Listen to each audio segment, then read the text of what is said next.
What's going on, guys? It's Packy123, and I'm here with the start of my mini scheme series for NCAA 14. I plan to do a couple more of these for NCAA and then eventually for Madden 25. The way that this is going to work is that I will have a formation that I will base the mini scheme around. For this particular series, it's going to be split offset. You can find that in the Oregon playbook. And to further dissect it, I'm going to run the same plays against different coverages like 2-man under, cover 3, 2-man out of nickel, and then 2-man under and cover 3 out of dime. Because sometimes plays act differently against different formations, and I will show you when I get to like a certain play. I'll let you know how it reacts. But here are the directions for the play: streak halfback, block fullback, drag wide receiver B, motion fullback to the left, and snap when he gets behind the center. And the first formation, the first coverage you'll go against is nickel 2-man under. And also the key for any NCAA or Madden game is to know what your opponent is playing. Not a lot of people disguise their coverage, so if you know if a guys are in man or if guys are in zone, then you can pretty much take it from there.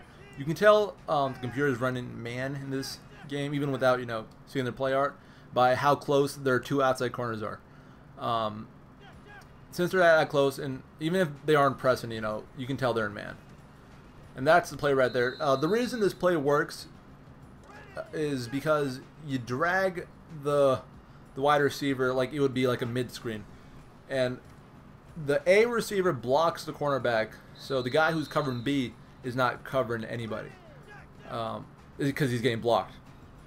And for some reason the guy who's covering A does not seem to do anything. He just pauses right there in the middle.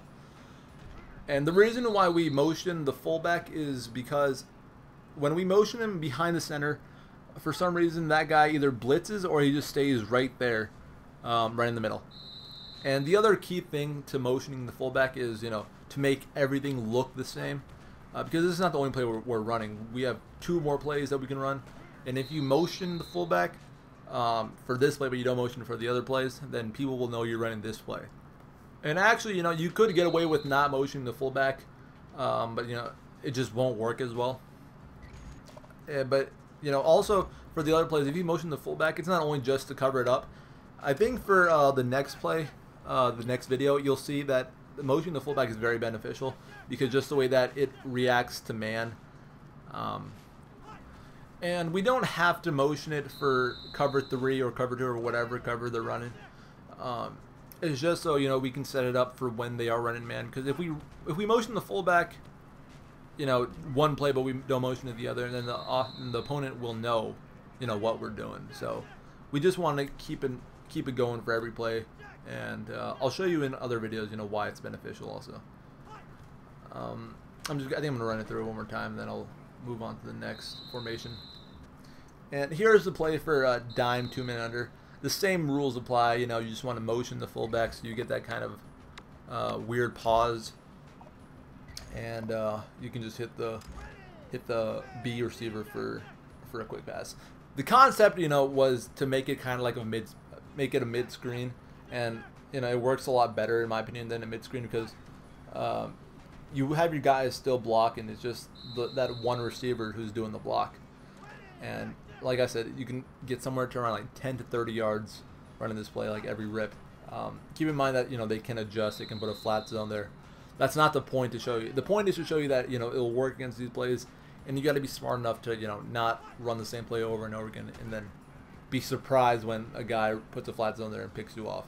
You got to just know when to run things, especially if you got to know what kind of coverages they're running, whether you're running man, zone, cover 2, cover 3, whatever, and just keep that in mind. And now I'm going to just show you one more time against cover 3, and same thing, just hit it to the B receiver. I think I'm going to show you this play one time, and then I'll just end the video because it's pretty straightforward, right? And I'm just showing you. I'm not showing you the actual play. You can run the play just as is against cover 3, but I'm showing that you can also put B on a slant, especially when they're in zone. But don't slant them if they're in man, because then that means the guy will press up on you. If they're in zone, just put the guy on a slant and you should be good for like a good 10 yards. So that's the end of this video. I will have 2 more videos out of this formation in the next 2 days. In the description, I will have the setup. I will have any other information I feel necessary regarding this video. And be on the lookout for those 2 plays. And also a bonus play I'm going to post up. It's not really part of the mini scheme, but it's actually a really sick play.